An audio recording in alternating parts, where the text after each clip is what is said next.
Assalamualaikum dan salam sejahtera. Agenda awal ini bukan lagi sekadar berkatakan tentang Malaysia, dulu pun tidak. Tapi kini dengan kerjasama rakan strategik antarabangsa, agenda awal ini khusus melihat ke arah Asia. Dan di Asia, kebangkitan yang paling penting adalah kebangkitan sosioekonomi. Ramai pengkaji, penganalisis di seluruh dunia termasuk di dunia barat mengakui bahawa transisi itu sedang pun berlaku. Hanya persoalannya bila Asia akan mengambil alih tampuk kemajuan ekonomi, teknologi, perdagangan dan sebagainya daripada negara barat. Dalam konteks ini, hari ini saya ingin memfokuskan, kita baru habis tak berapa lama rasanya 11-11, kini kita akan ada 12-12 dan di mana juga anda lihat di media tradisi maupun di dalam talian, ada je pembelian barangan dalam talian ataupun e-dagang ini, e-shopping. Oleh itu dua tokoh yang hebatlah untuk membicarakan ini bersama saya dan mereka melihat kepada dunia digital ini setiap hari, setiap saat. Tentunya kalau kita pergi ke mana pun sekarang ni saya tak dapat lari daripada jingle promosi mereka dan tahniah kepada Shopee dan Shopee Malaysia kerana kebangkitan mereka. Kalau anda lihat graf memang macam tu, macam jangkitan COVID kat Amerika kadang-kadang. Jadi saya kenalkan Ming Kit ataupun Tan Ming Kit, Ketua Kluster Barangan Pengguna Bergerak Pantas ataupun the Head of Cluster for Fast Moving Consumer Good, FMCG. Orang-orang berdagangan dah angkat kening dah. Mereka kenal perkataan FMCG dan tak ramai orang boleh menjalan atau menggerakkan FMCG sepantas Shopee di Malaysia kepada lebih 20 juta pengguna mereka. Dan tentunya kita juga tak hanya nak melihat keuntungan dan perdagangan, kita perlu melihat kaitannya kepada pembangunan negara, rantau dan Asia, dan orang yang hanya dia aja yang saya tahu boleh bercakap sepantas ini dan lebih pantas daripada saya dan menggabungkan semua politik, sosial dan ekonomi. Chris Wong, Presiden Dewan Perdagangan Digital Malaysia, beliau telah berjaya melakukan convergence ataupun penyatuan daripada aspek diskusi. Jadi itu yang saya nak gabungkan hari ini. Tan Ming Kit, tolonglah berikan kami gambaran kasar kerana sekarang ni pengguna lebih melihat pada kegilaan membeli belah di dalam talian itu. Satu. Dulu saya tak faham pun. Saya tahulah satu tu satu tapi singles day, dan ini bermula di negara China dan komponen syarikat besar dari China juga ada dalam Shopee dengan signifikan. Jadi kalau boleh Tan Ming Kit berikan senario pendek je dulu. Jangan pergi panjang. Di mana e-dagang dan pembelian dalam talian ini sekarang berada di negara kita berbanding dengan dunia? So kami telah dapat melihat ada beberapa perubahan dalam tingkah laku pengguna kami dalam tahun ini selepas COVID melanda. So literasi digital telah menjadi lebih tinggi dan kepercayaan kepada e-dagang dan pengguna e-dompet juga terus meningkat. Kami mendapati bahawa daripada Februari hingga April 2020 tahun ini, para pengguna telah menghabiskan secara 20% lebih banyak masa di Shopee dalam seminggu. Okay. Ini telah mencerminkan peningkatan perkanduan kepada e-dagang ketika para pengguna telah beralih daripada shopping dekat offline sekarang untuk mendapatkan keperluan rumah mereka di online.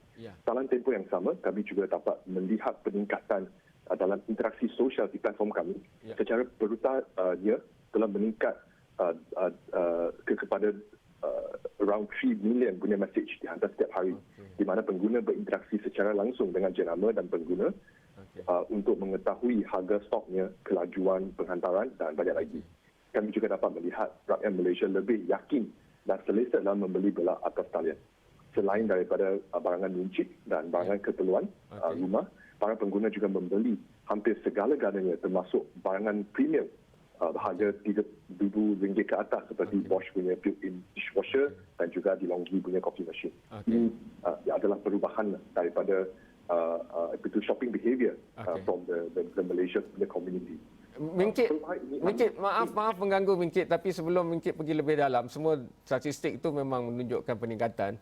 Cuma dalam dunia, the universe of Shopee Malaysia ni, berapa orang kita tengoklah.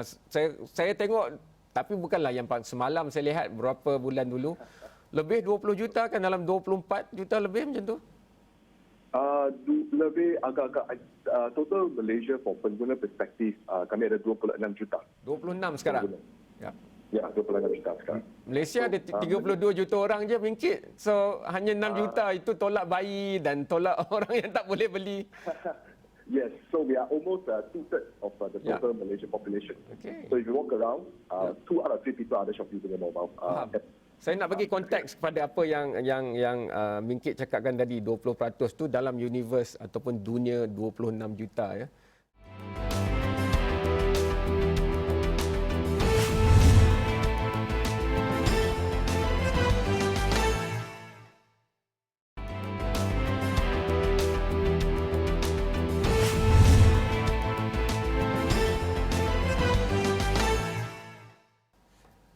Adakah dulu pembelian dalam talian ni macam juga data yang diberitahu oleh Mingkit tadi, bolehlah beli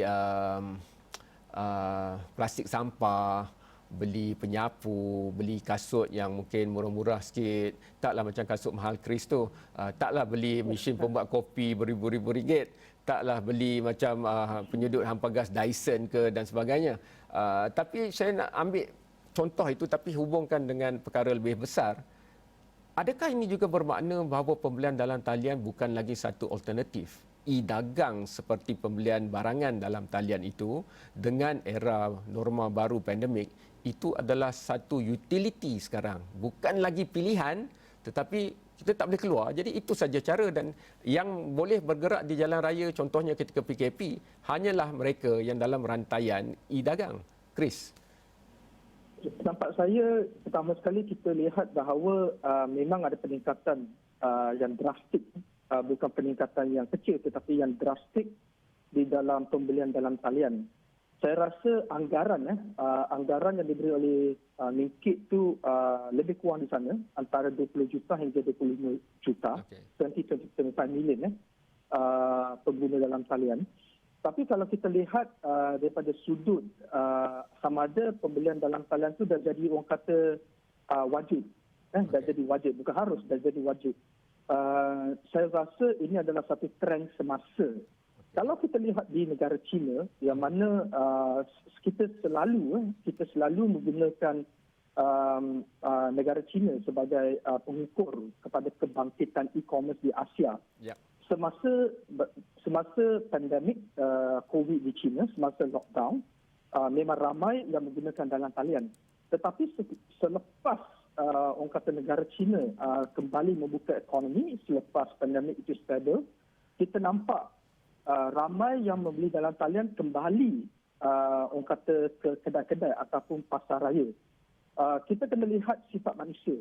Walaupun membeli dalam talian tu ada orang kata hikmatnya, tetapi kita juga kena faham sifat manusia bahawa mereka ni suka keluar. Apabila keluar, mereka akan membeli barang. Jadi saya lihat dalam masa terdekat ni, walaupun kita nampak ada peningkatan di dalam pembelian dalam talian, dan mungkin peningkatan ini akan menjadi orang kata, kalau kita lihat pada business life cycle punya chart, kita akan nampak dia akan menjadi mature, dia akan menjadi datar, graf tu akan menjadi datar, tegak macam ni, melintang. Ya. Jadi apabila sampai satu masa, mereka akan kembali membeli belah secara orang kata fizikal. Jadi pada masa itu kita akan nampak graf tu mungkin menurun sedikit. Tapi yang kita tak boleh nak lepaskan ialah memang dah menjadi sebati dengan kehidupan seharian kita bahawa pembelian dalam talian tu dah jadi wajib. Tapi itulah hakikatnya pada zaman sekarang ni. Sama ada dia akan berubah atau tidak, kita kena lihat. Apabila vaksin COVID dah sampai, 6 bulan kemudian, mungkin ada perubahan. Di mana kita berada kerana ini agak baru relatifnya kepada Malaysia, pembelian dan amalan membeli dalam talian ini. Dia mengambil masa berbanding dengan negara China misalnya yang dah lama. Sebab itu kita lihat banyak perkongsian di antara syarikat yang beroperasi di Malaysia ni ada hubungan dengan syarikat-syarikat luar, terutama syarikat negara China. Jadi bagaimana kehadiran kita bukan hanya sebagai pengguna sahaja, tetapi juga sebagai menyertai rantaian dagangan dalam talian ini. Di mana Chris melihat kita berada dalam aspek ini?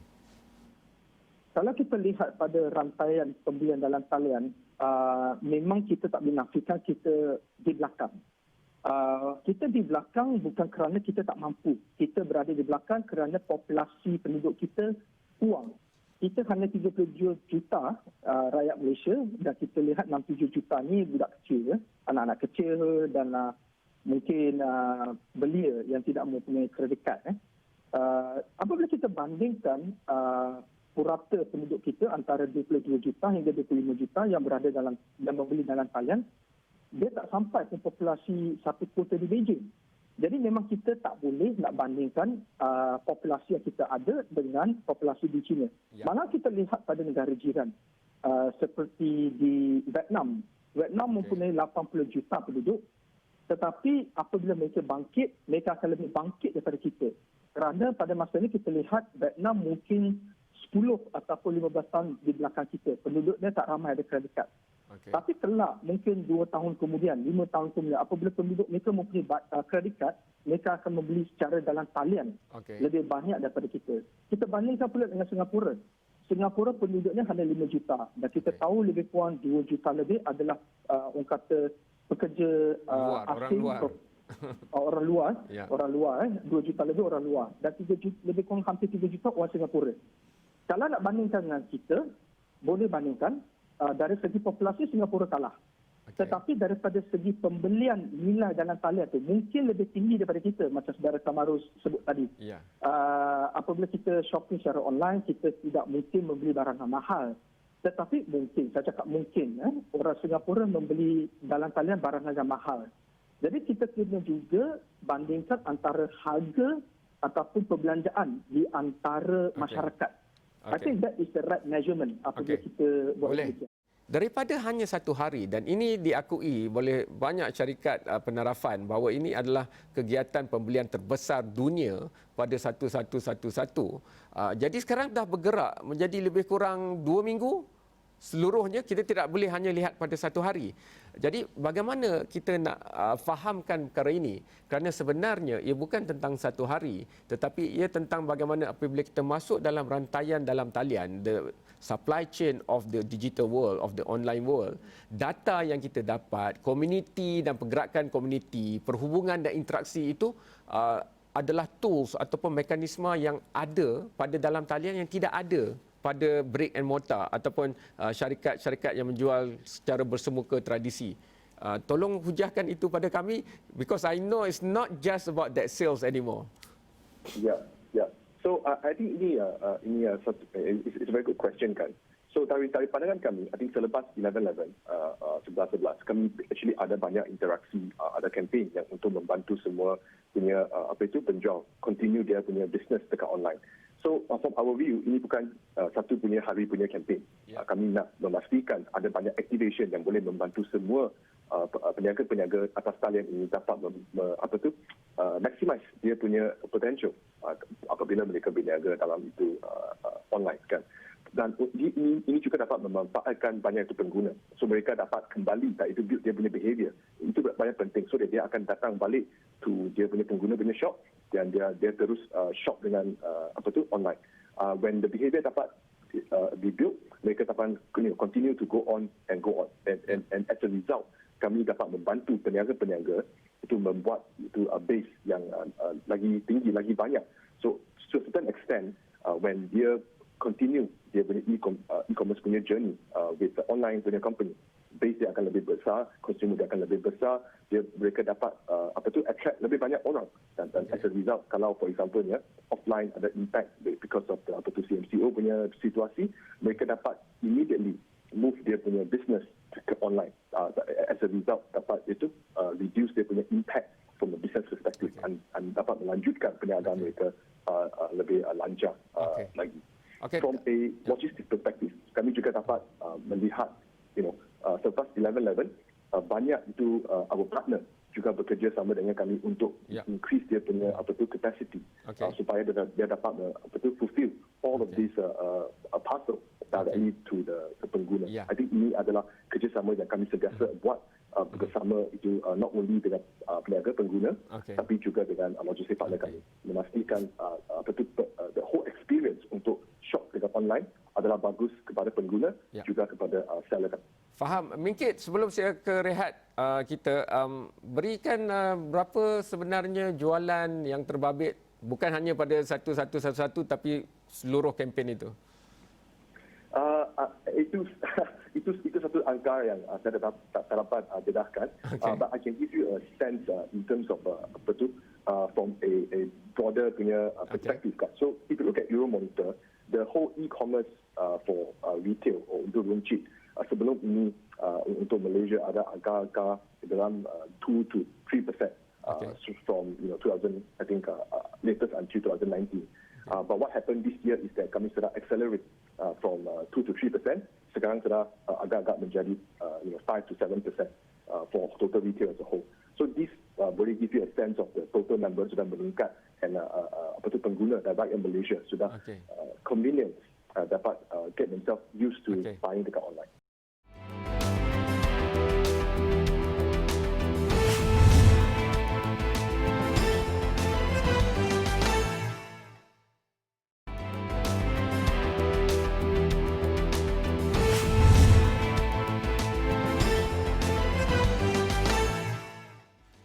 Saya bagi contoh tidak berapa lama dulu, dalam 7-8 tahun dulu, saya melihat satu dokumentari dan dia daripada syarikat yang reputasinya tinggi. Bila berlakunya rantaian bekalan untuk digital, like e-dagang, syarikat yang terbabit dalam rantaian bekalan itu perlu turun ke kampung-kampung. Kerana mereka pergi ke kampung ini. Kampung ini di negara China dulu hanya buat perkakasan untuk pergi berkemah. Sama ada kemah, selimut ataupun malah joran dan kail. Tapi mereka hanya mengeluarkan mungkin dalam 500 produk sebulan. Ini adalah kampung ya. Tetapi bila masuk ke e-dagang, mereka perlu mengeluarkan pada masa itu 50,000 lebih produk sebulan. Jadi macam mana nak harapkan satu kampung yang hanya biasa dengan ekosistem mereka 500 bergerak ke 50,000. Jadi syarikat yang terbabit dengan e-dagang ni perlu turun membantu mereka dalam pengurusan teknologi sebagainya lah. Di Malaysia kita melihat nombor-nombor yang besar dan kita nampak 20 juta lebih penduduk Malaysia aktif dalam penjualan dan pembelian dalam talian. Soalnya bagaimana angka dan statistik ini yang memberangsangkan ini di era cabaran ekonomi pandemik boleh memastikan bahawa syarikat mikro, usahawan mikro, sederhana dan kecil juga mampu bergerak seiring. Saya nak ingin terus kembali bersama dengan Chris Wong dalam perkara ini. Kerana kerap kali kita lihat ini terjadi. Bila rantaian teknologi tinggi tapi yang bawah-bawah ni tak boleh nak masuk sekali. Kenapa ramai IKS, terutamanya IKS kecil yang tidak boleh mendampingi pembangunan pesat orang kata pembelian dalam talian? Saya pernah sebut COX. COX bermaksud customer experience. Kita ni masyarakat kita ni hangat-hangat tai ayam. Apabila ada benda yang bau, mereka terjun. Mereka buka kedai secara online, sama ada di Lazada, Shopee dan sebagainya. Mereka buka dan mereka pamerkan produk mereka di dalam orang kata online shopping mall tu, di dalam paparan skrin yang kita lihat selalu. Dan apabila orang order, dia hantar barang. Tapi bila orang tak order, dia komplain. Yang komplain part tu, dia lupa bahawa Shopee ataupun Lazada hanya memberikan satu platform mereka menjual, iaitu platform untuk membuka kedai dalam talian. Tetapi daripada segi pemasaran, marketing, mereka juga harus kena buat. Saya pernah sebut bahawa penjualan dalam talian macam juga penjualan dekat kedai secara tradisi. Pihak ITS memerlukan wang dan bajet untuk pemasaran dan juga memerlukan wang dan bajet untuk customer experience, customer service. Jadi masyarakat kita masih kurang di dalam dua aspek ni. Mereka tak melabur wang di dalam orang kata pemasaran secara dalam talian. Mereka kurang melabur wang di dalam customer experience. Jadi saya bercakap tentang rantaian bekalan. Kita mahu rantaian bekalan terutamanya dengan kebangkitan ekonomi Asia yang lebih adil, yang lebih inklusif. Bagaimana sekarang dengan kemajuan yang ada dalam perniagaan dalam talian, kita boleh bawa sekali masyarakat. Saya bagi contoh tadi yang buat peralatan kemah di negara China tu, mereka buat 500, itu pun paling optimum lah. Tetapi dan mereka kebanyakannya orang-orang tua. Kerana yang muda semua dah bergerak ke bandar. Jadi bagaimana dia bukan nak maju ke 50,000 dan keluar air mata lah saya melihat dokumentari itu. Bagaimana kita akan melihat ini berlaku kerana Shopee juga ada sejarah permulaan di Singapura dan itu juga ada masalah generasi menua. Malaysia sekarang adalah aging population, generasi menua juga. Jadi bukan saja orang tua lah tapi IKS, Micro, bagaimana kita nak bawa ini sekali?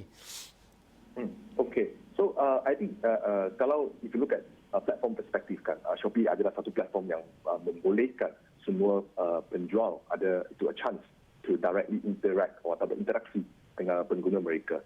So kalau if you look back dekat offline, supply chain dia actually banyak itu restricted.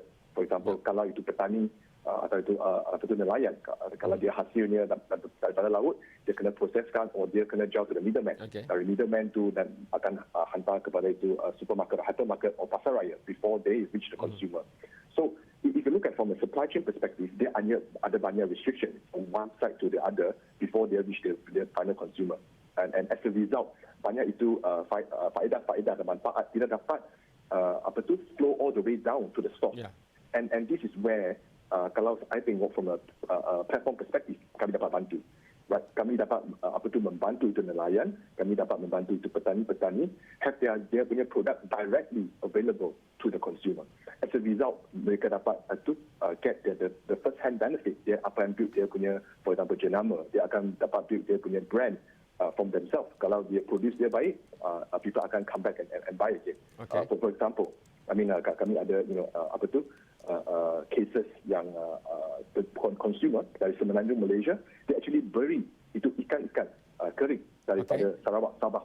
Alright, so it's a very good example that kami dapat membantu platform allow people to basically let their produce out, and as a result, the supply chain akan become more transparent, and we can flow what we call it the cash flow, the support directly to the people yang need it. Mungkin adakah boleh syarikat-syarikat macam Shopee turun ke bawah ke the beginning of the supply chain, di permulaan rantaian bekalan itu, kita selalu cakap ulu, hiliran dan sebagainya. Kalau pergi ke ulu tu untuk buat macam kita tolong, kerana kalau kita harapkan mereka terus transformasi mungkin agak sukar ya, ada banyak kekangan. Yeah. So ada 2 points here. We actually ada itu program that we put in place, what we call inisiatif pendidikan.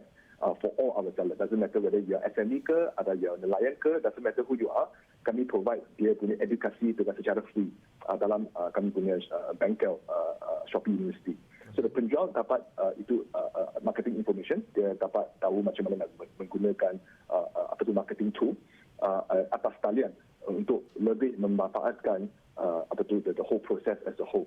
So ini akan memudahkan penjualan, terutamanya mereka yang memiliki pengalaman intangan yang minimum untuk belajar dan boleh meningkatkan kemahiran digital mereka, and lebih penting daripada itu, mereka dapat start dia punya bisnes lagi cepat.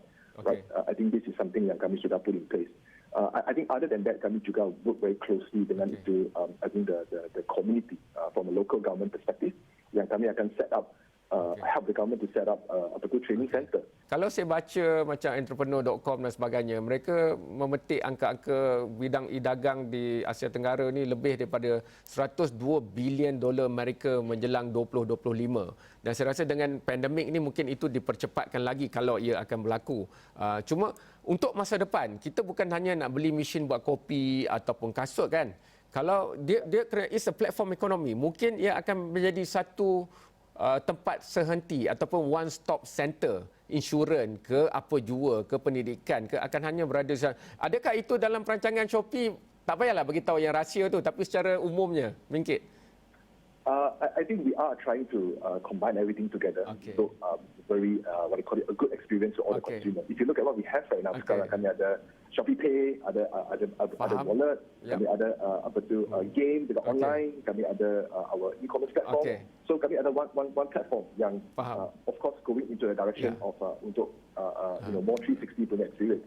So one of the example is that we are seeing a lot of adoption e-wallet too, and this is a good sign. Ini that people boleh guna e-wallet online and offline, and at the same time shop dalam itu. Terima kasih banyak Mingkit. Kita faham apa yang Mingkit katakan itu, kerana banyak yang Mingkit tak boleh kongsikan rahsia lagi. Chris, ini kita perlu lihat dalam erti kata itu kan, bukan hanya beli barang kan, dia akan jadi satu platform pentas besar untuk banyak transaksi. Kamarus, saya amat setuju dengan kenyataan tadi ya. We have to go down to the source. Mungkin saya tahu masa tak cukup. Mungkin saya akhirkan dengan statement ni. Mungkin syarikat gergasi seperti Shopee dan lain-lain boleh memainkan peranan seperti satu agensi kerajaan. Saya kata seperti mengadakan dana kepada IKEA. Sama ada dana tu ialah geran ataupun pinjaman, itu kita boleh sebut kemudian. Jadi kalau ada kemudahan sebegini, kita boleh bangkitkan lagi para PKS kita. Faham. Terima kasih banyak kepada Ming Kit dan Chris Wong. Banyak lagi nak berkatakan. Ini adalah agenda Awani Asia. Anda boleh terus mengikutinya. Setiap minggu kita akan bangkitkan. Tapi yang pasti, e-dagang bangkit dengan hebatnya di Asia Tenggara, di Asia berbanding dengan Eropah dan sebagainya. Jadi transformasi Asia hanya di agenda Awani Asia dan insya-Allah kita akan terus bincangkan perkara ini. Jumpa lagi.